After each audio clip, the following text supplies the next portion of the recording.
Hello everybody, welcome to another video. Today is our first ever episode of Jurassic Talk, I would like to call it. Maybe you guys can pick a name like Dinosaur Talk, something like that. Maybe the Saurus Talk. Nah.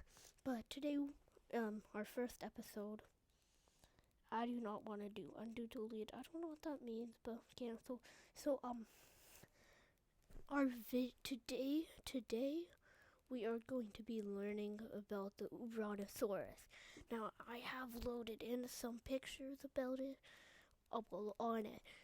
As you can see, the ouranosaurus is a cool future dinosaur, more of a iguanodont dinosaur, bit of a hadrosaur, and we are going to learn about iguanodonts in a later episode. Probably about the ouranosaurus first, because it's my favorite, one of my favorite iguanodonts. Maybe a hadrosaur, but yeah. Now the ouranosaurus is a duck-billed dinosaur, which makes it more of a duck than a iguanodon, but iguanodon more of iguana tooth. That's what the thing means. And can this go away? I'm trying to make a video, and this is coming up. So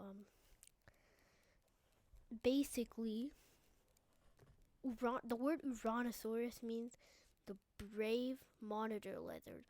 Now, a monitor lizard is like I'll search it up, but a monitor lizard is more of a small. Okay, we're gonna search it up. We're gonna tell you about the monitor lizard maybe around the end of this video. But the word saurus means lizard, so I think in Latin. So if you ever see a dinosaur with the word saurus in its name, know that is something lizard, like Tyrannosaurus Rex. Don't want to say it, but it has Tyrannosaurus in it, so that means it's something lizard Rex. But that's gonna be in a later episode, and next episode would probably be about Apatosaurus, since it did win our community event. Okay, so the ouranosaurus is more of a, it looked like a Spinosauride, but also a hadrosaur, maybe like a more of a hadrosaur type dinosaur, but also kind of a theropod. A bit, not really, but more of a Spinosauride hadrosaur type dinosaur. So the ouranosaurus, cool dinosaur, has lots of features to it.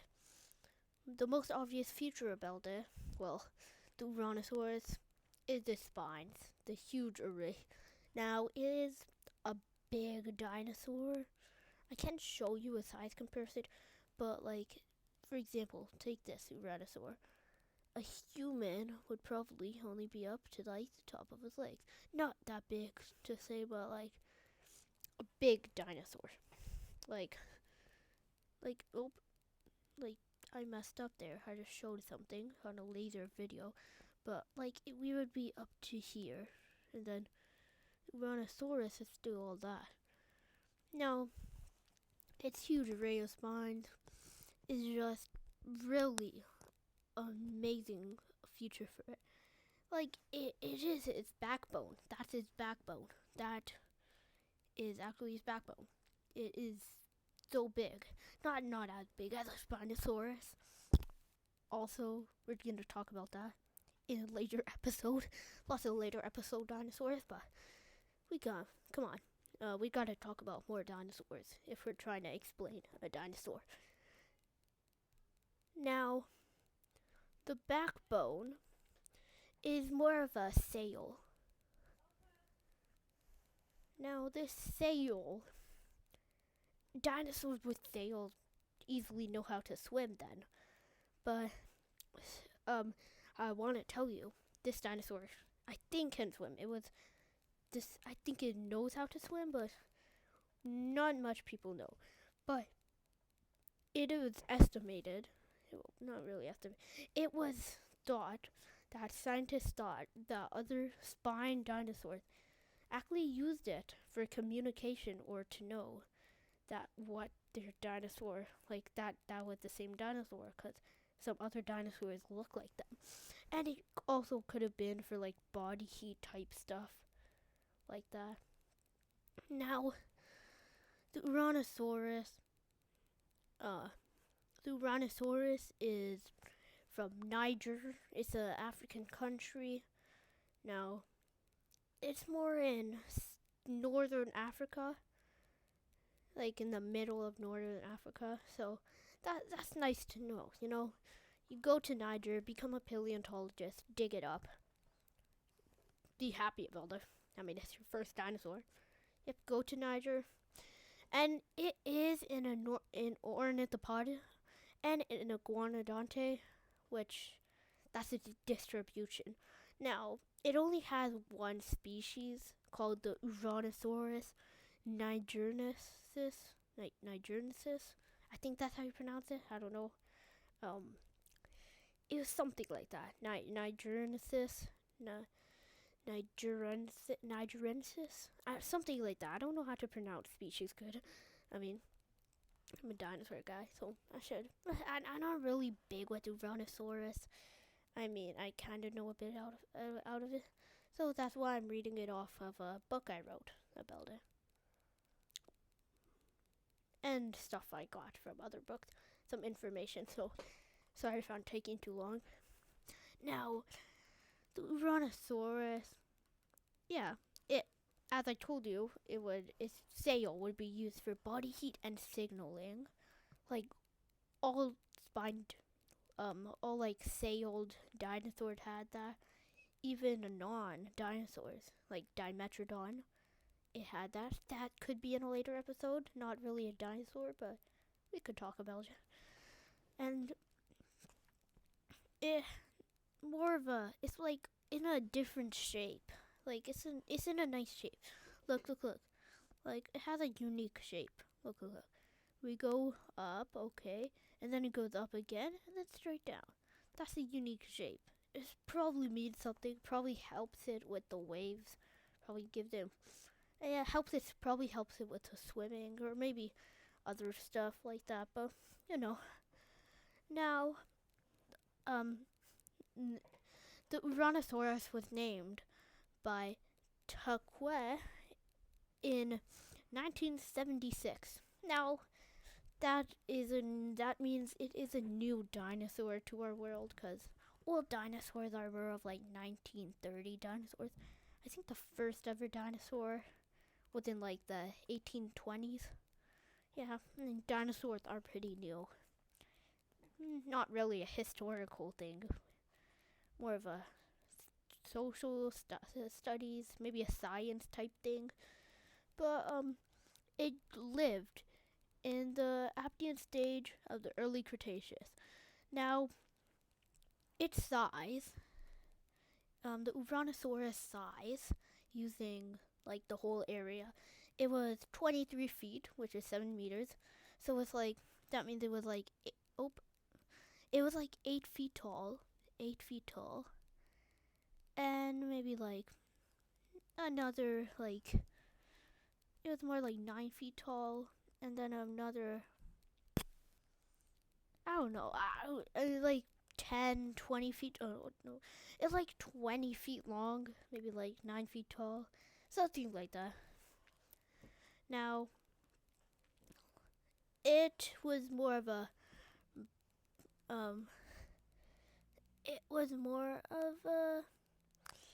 browser.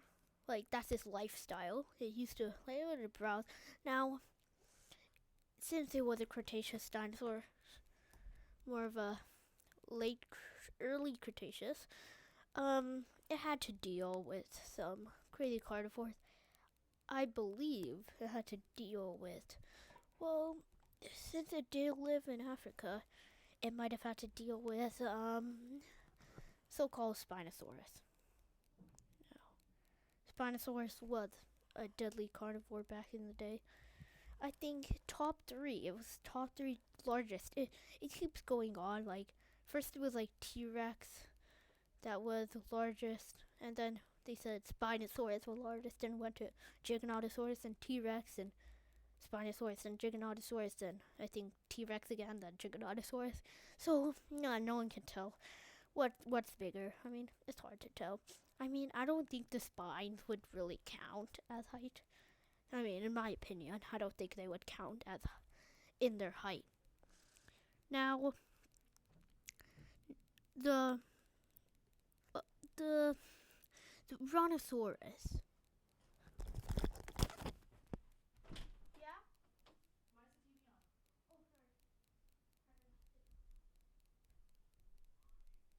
Did you post a video?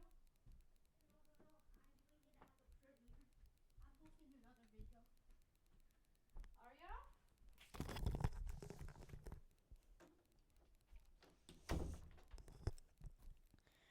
Now the brontosaurus. Sorry, I took a little pause there.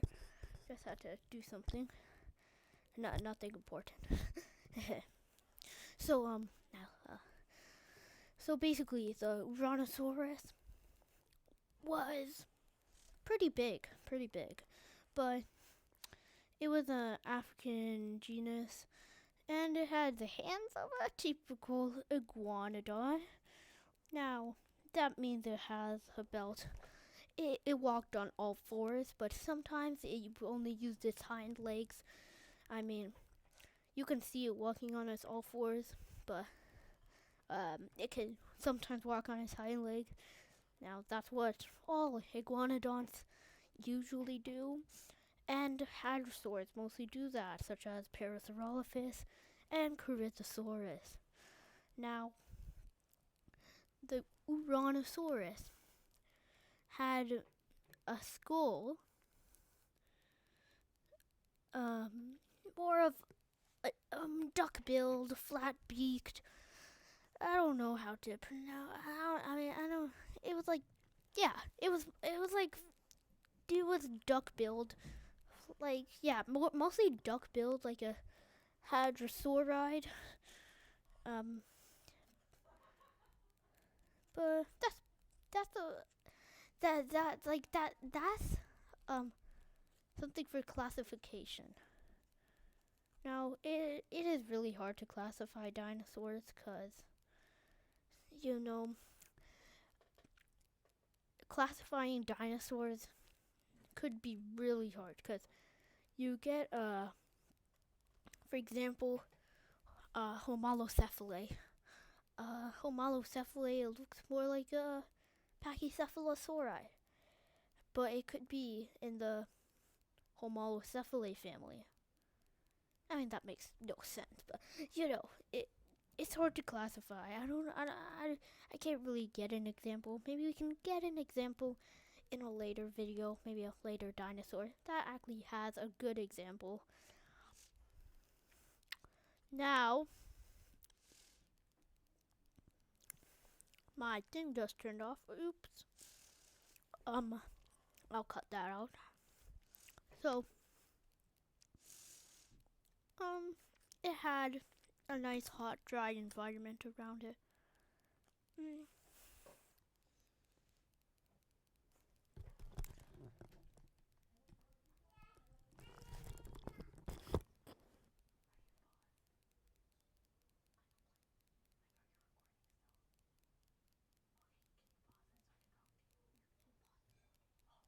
Oh, it's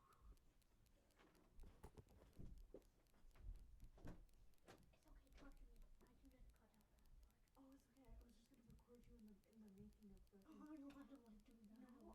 Okay, fine. Go. Do your recording. Really cool.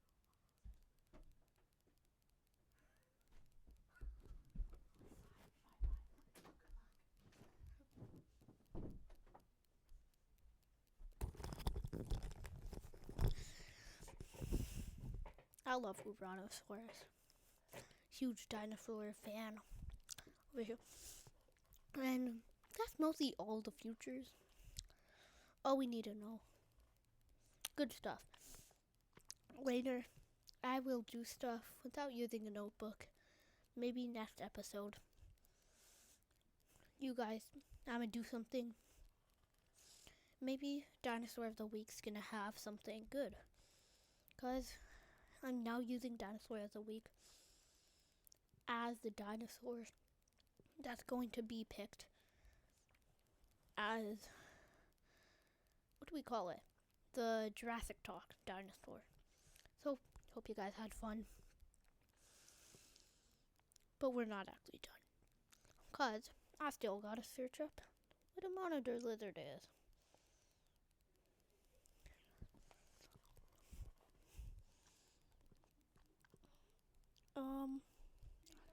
So I was actually searching up ouranosaurus, just looking for stuff. Yeah, see, this is ouranosaurus. Nope, I don't know, what am I doing? I don't even know what I did here. This picture.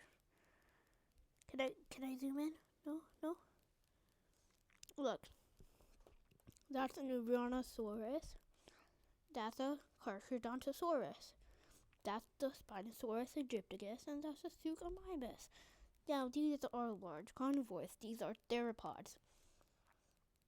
Besides that, that a Eutyranus? I think that, no, that's not. I mean, Suchomimus is about the size, but that's basically it. That is the size.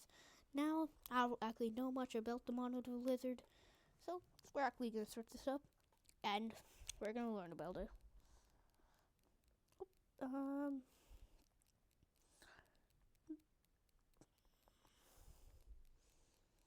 Monitor lizards. Now that is a monitor lizard. A monitor lizard is more of a Komodo dragon, Bengal monitor, Asian water monitor. There's a savanna monitor. Oh, these are the species. There's an emerald tree monitor and a crocodile monitor. Oh, monitor lizards can be venomous. A mild effect on humans. Wow. Now, Komodo dragons are the largest member of the monitor lizard family. They can be found in warm regions like Africa, Asia, and Australia. Are monitor lizards friendly? They are wild animals and can be pretty aggressive. They have sharp claws and a lashing tail that they are not afraid to use when they feel threatened. As pets, monitor lizards are known to bite children or other small house pets. So don't get a monitor lizard. If you see one, probably run. Think of it like a dinosaur, like a T-Rex. What do you do with a monitor lizard in my house? Probably never gonna have one, but never know. Keep all pets and people away from it until the situation is resolved.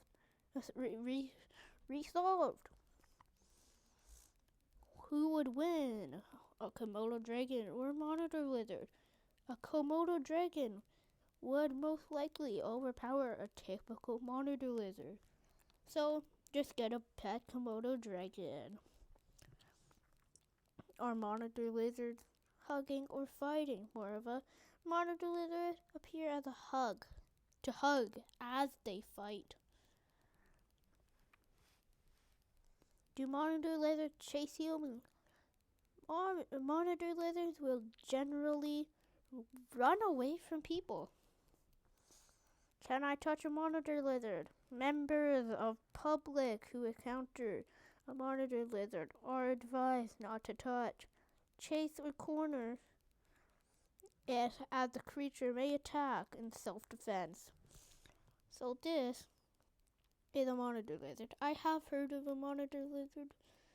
I've seen pictures of it, but actually didn't really know much about it. I know it is pretty big, and that basically is it. Hope you had fun today's video. See you next time with the Patasaurus.